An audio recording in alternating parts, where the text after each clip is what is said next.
কবেন না এটা মাধবপুর সোনারঘাটের মানুষের টাকা, যে মানুষের টাকা মানুষের হিসাব দিতাম, তাইলে ওই বিরোধী দলের নেতা আমার শূন্যবার অসুবিধাটা কি তাই আমি বুঝলাম না।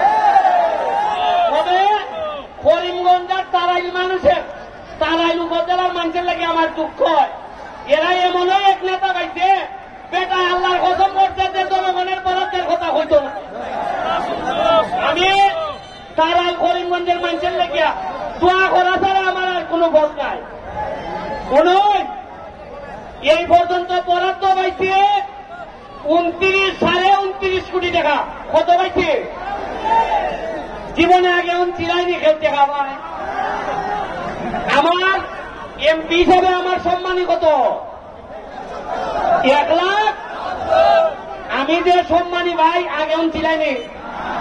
আগে এমপি করতে এমন ভাবে লাগাই আসছে, বোঝা যায় এরা আপনার বড় বিরাট উপকার করতেছে। বোঝা যায় এরা বাপের টাকা খরচা করিয়া আপনার তলে খরচা করতেছে। এখন যে আমি কইলি দিয়ে ওকে এরা কিছু তালা আরম্ভ হয়েছে। তবে আমি কইয়া যাই হিসাব দিব পরে কিতা কিতা করছি 4 মাসে মাধবপুর। শুধু মাধবপুরে পর্যটন নগরী বানাইবেন লেগিয়া অনেক বড় বড় আপনারা দোয়া করুন, 2-3 বছরের মধ্যে মাধবপুরে একটা 5 স্টার হোটেল হইব, 5 স্টার হোটেল।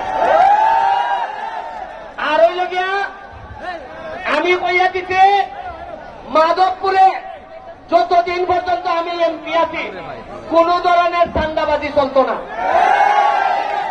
আমার নামে ওই হোক আর অমুক ভাই নাম ওই হোক, যে চান্দাবাজি করবা আপনারা আমার বাসার চাইবা গিয়া আমি এমপি গিরি চাইনা দিব, তারপরে চান্দাবাজের সাথে কম্প্রোমাইজ করতাম না। এই সাধারণ মানুষের কাছ থেকে চান্দাবাজি করা, ওই সিএনজির কাছ থেকে টাকা নেওয়া, 10 টাকার জায়গা 40 টাকা নেওয়া, ইটা পয়সা মজা মারে কথা ভাই, আর আমরা খালি বইটা পাই। আর হইতো না, আর হইতো না। আমি চেষ্টা করব আপনারা উন্নয়ন কইসলাম জীবনে একবারও ভোট চাইব, বাকি কোনদিন যদি আবার এমপি হইতাম চাই আমি ভোট চাইতাম না, খুশি হইয়া আপনারা আমার বাড়ির ভোট দিয়ে আইবা। তবে পড়াশোনা করার লাগবো। আমি ব্যারিস্টার না হইলে, আমি পড়াশোনা না করলে কত বড় বিমান দেখা লাইতাম না মাটির। আজকে পড়ালেখা করছি দেখে অত মোটা বিমান দেখা লাইছি না আমি মাটির। আপনারা তো সহযোগিতা নিয়ে ফেলাইছি না। আমি চাই পড়ালেখা করে আরেকটা গুলা মাধবপুর তৈরি হইতো, ওই যে আমার বিদায় দিত হয়তো তোর চাপ তোমার বহু দিত, তুমি যাও আমি এমপি দাও। আমি খুললিয়া তারে আমি সংবর্ধনা জানি এই মায়েরে ভাই আমার বয়স হইতে তুই লইয়া যারে ভাই। কারণ এটা এমপি হইবার পর 4 মাসে